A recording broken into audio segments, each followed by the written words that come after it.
What's going on, guys? It's your boy Count Dracula, the Volkswagen, coming back to you with another video.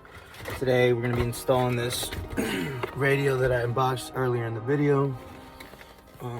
But first things first. Okay guys, so the first thing you're going to want to do is head up here to the front of the dash. You're going to want to pop this little trim right here the best manner. This is just like a little fake plug that you need to pull off in order to get this off. You're able to gain access to a couple screws that are right here. One of them is right here. Get a Q-20.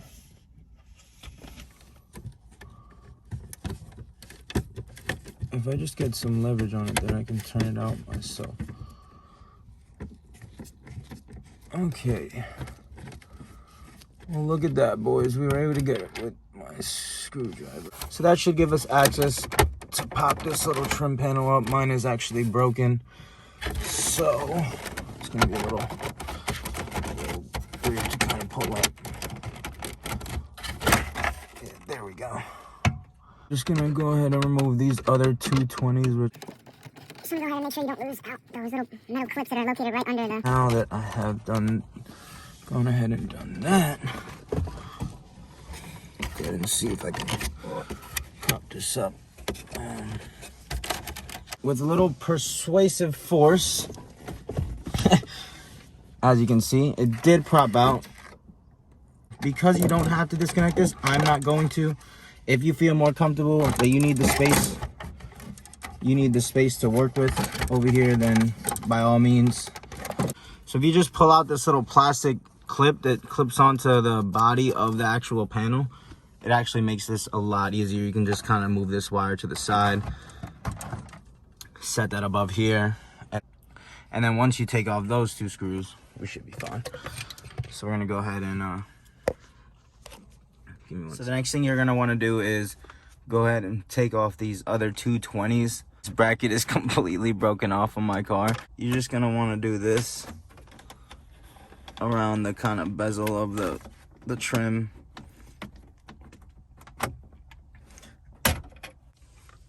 We're gonna go ahead and remove those 4 screws. Once again, they are T20s. I believe these might be different length bolts than the ones we originally took out, so you don't want to keep these separate from the other ones.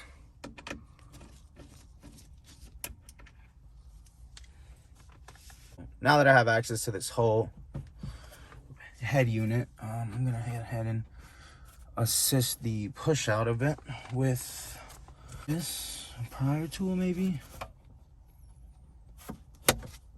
So if you guys use this prior tool, or if you guys have one of these, you can use this on the corners right here and prop out the radio like that. You can go ahead and do all that. When you pull this radio head unit out, all you have to do is, oh, there we go. So you just pull on it. Alrighty. It's almost a little bit, I don't know how to explain that. It's almost like a little clip. You just kind of pull it outward really softly. It came out really easily. And it just kind of pulls out for you. And let's see, what can we use to grab this out? Because I don't want to, so the next thing to unplug is the antenna wire. It's very hard. I don't want to damage anything. There we go. There's a little clip on the side to help prop it out. It just wasn't coming out. We now have the factory head unit out, boys. Factory head unit out. Nice. And what we're gonna do is get the new one ready to plug in, boys. All right, so right now we're getting everything kind of set up, kind of propped in right now. I'm just kind of connecting some of these wires together. So right now we're just gonna kind of prop everything back there in place. So now, just kind of want to see how it sets up in there.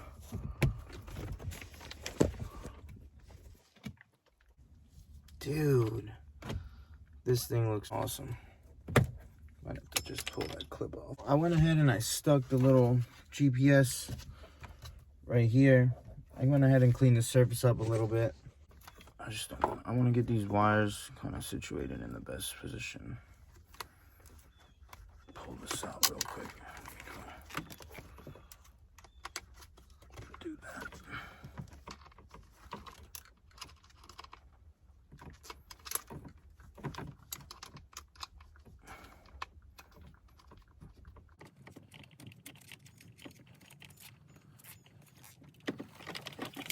You don't want this to unscrew, so I'm gonna go ahead and just tighten it a little bit. Yeah. We're about to connect this. I'm gonna just go back here. Plug this. This is the Apple CarPlay wire into there.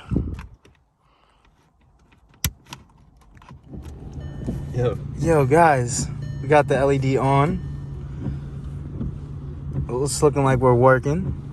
We're gonna plug something in real quick, see if it. Alrighty, guys, as you can see, we're waiting for this thing to pair, but it is working. We're just gonna move it down to my factory plugs down there. Guys, this thing looks sick. We're gonna go ahead and power the vehicle on real quick and see what happens with the radio, see if it powers on.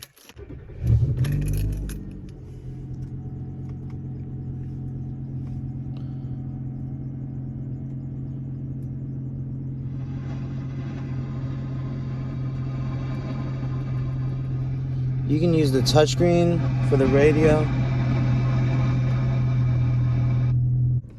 It's not fitting over here a little bit. That's not an issue for now, at least. You're not gonna like what I had to do to get this thing to fit.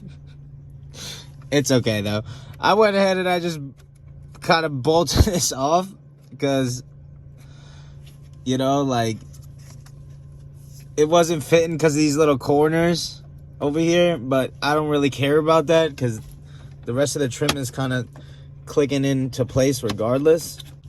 I basically just kind of broke this off because it wasn't allowing for clearance to close this.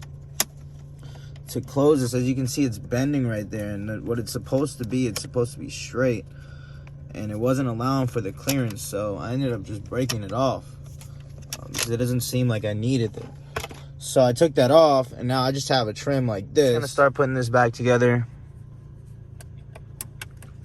Get all your T20s situated. Everything should fit properly. But this thing is fitting nice, man. It looks factory, bro.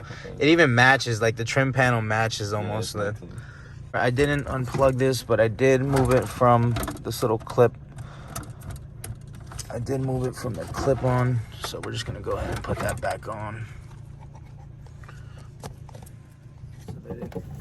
Everything goes back in place where it was. This whole freaking thing is broken. There you go. Alrighty, guys. Alrighty, boys. So we're already done. We did all the updates and everything. It took a long time. But here you guys go. Look. And put those last 3 bolts in here, one there, and one here. Right there on the left side. And we should be good, guys. So after you get those first 2 T20s in, the right and the left side, you're gonna go ahead and just stick your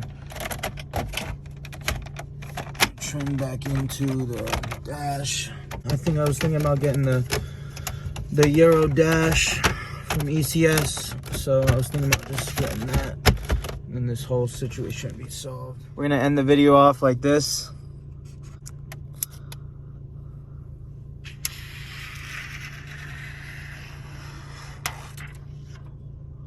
Oh yeah.